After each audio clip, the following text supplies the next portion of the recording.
Hello students, let's start the next part of this chapter, My Body of class 5th. And the topic is joints. What is joint? Joint is, you can see this chart and you will find that joint is where bones are held together with the help of joints.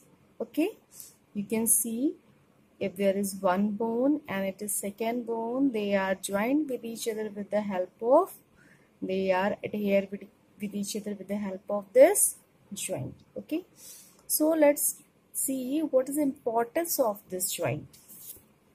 Actually, joint help in movement. If it is a straight one, it will not bend properly. Okay, but our finger, suppose this is our finger, you can see, and there is a joint, you can move this one. Okay, you can move like this, but if it was straight without any joint, then what will happen? It will not help in movement. So flexibility, bending, movement, locomotion, proper posture, everything is provided with the help of bone as well as the joints. Okay, now these joints can be of different types. In our book, it is basically 4 types. You will find it: hinge joint, ball and socket joint, pivot joint, and one more, it is gliding joint. Okay, so what are these? Hinge, ball and socket, pivot, and gliding joints. Let's see what is hinge joints. You have seen the door. Okay, the door used to open in one side. You have seen in this way. Okay, so in our knees, in our elbow, you will find this type of joint, so that the body part will move either backward or forward, but the one side it will move more. Okay, exactly in this door. So it will cause the, you can say, movement toward one side. Okay, so in one plane, I should say. Okay, it will cause movement in one plane.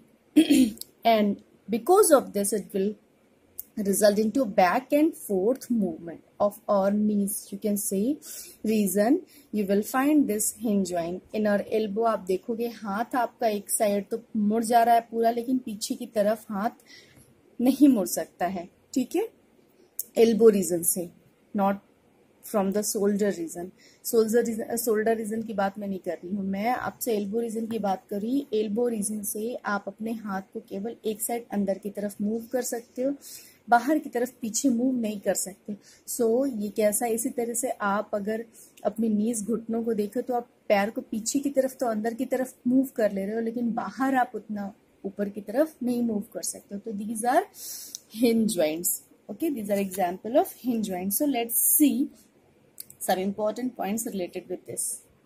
So अभी मैंने जितनी बात बताई उन्हीं को मैंने बस एक point wise लिख दिया है. Hinge joints like a hinge of door. Then bone joint move in one plane. ये बहुत important है. जहां से joint है वो joint केवल एक plane में मुड़ता है और इस वजह से back and forth मतलब आगे पीछे का movement possible हो पाता है. Example elbow and knee joints. Toe region का भी. Okay, so these are examples. Now come to the ball and socket joint. Pictorial presentation मैंने दिया है. यहाँ 2 ज्वाइंट्स हैं. एक ज्वाइंट आपकी सॉरी, यहाँ पे 2 बोन्स हैं, एक ज्वाइंट है. ठीक है, तो 2 बोन्स में से एक बोन कैसा रिएक्ट कर रही है, किस तरीके से एक्ट कर रही है? It is acting just it is acting like a ball.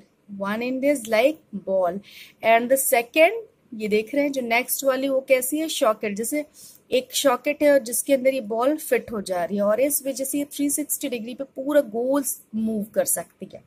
ठीक है, तो इस जॉइंट को हम क्या बोलते हैं? Ball and socket joint. और ये हमें कहाँ मिलती है? आप देखो अपने शोल्डर रीजन से अपनी आर्म को घुमाओ, आप पूरा 360 घुमा सकते हो.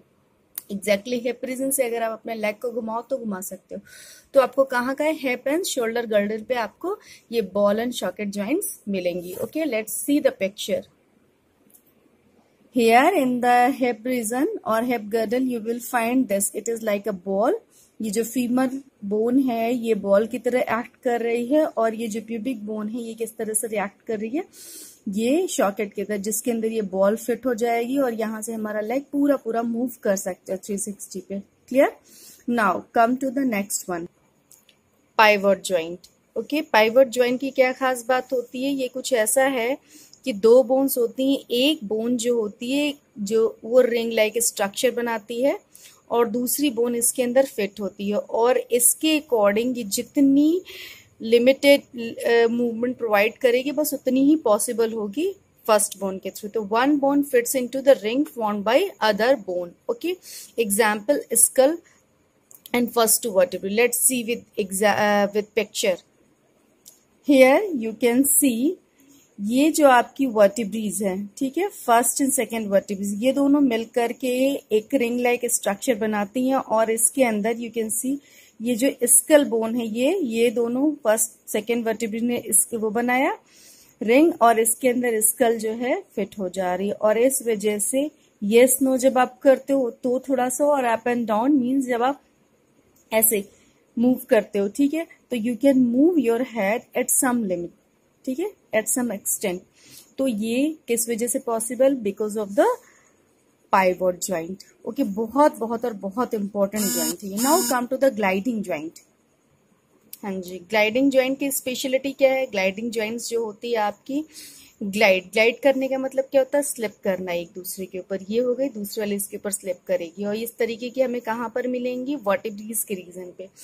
Let me show you picture this one. हमने देखा है कि बैकबोन में 33 वर्टिब्रीज होती है और ये वर्टिब्रीज एक दूसरे के ऊपर स्लिप करती हैं, ठीक है, और इसी वजह से हमें फ्लेक्सिबिलिटी प्रोवाइड होती है। नेक्स्ट हमें कहाँ मिलेंगे?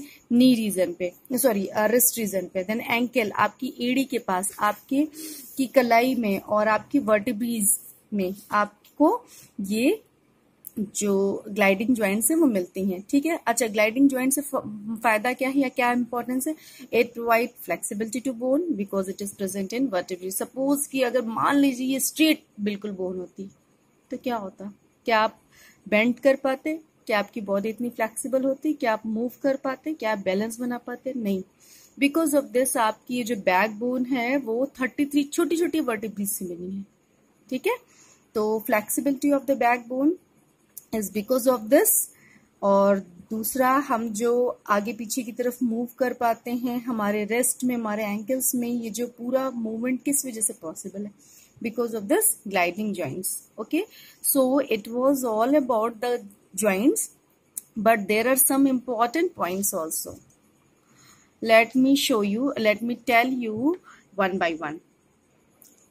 First, it is arthritis. What is this arthritis? It is a disease that causes joint pain, swelling and stiffness. देखो, आइटिस का मतलब होता है इन्फेक्शन. कोई इन्फेक्शन हो जाए या फिर जो बोन्स के बीच में जो एक लिक्विड होता है वो ड्राई अप हो जाए, या फिर कोई बैक्टीरियल इन्फेक्शन हो जाए, या यू कैन सी कार्टिलेज जो कवरिंग होती है वो रिमूव हो जाए, तो बोन्स बहुत वियर एंड टीयर्स फील करने लगती हैं और ये जो डिजीज होती है बहुत पेनफुल हो जाती है.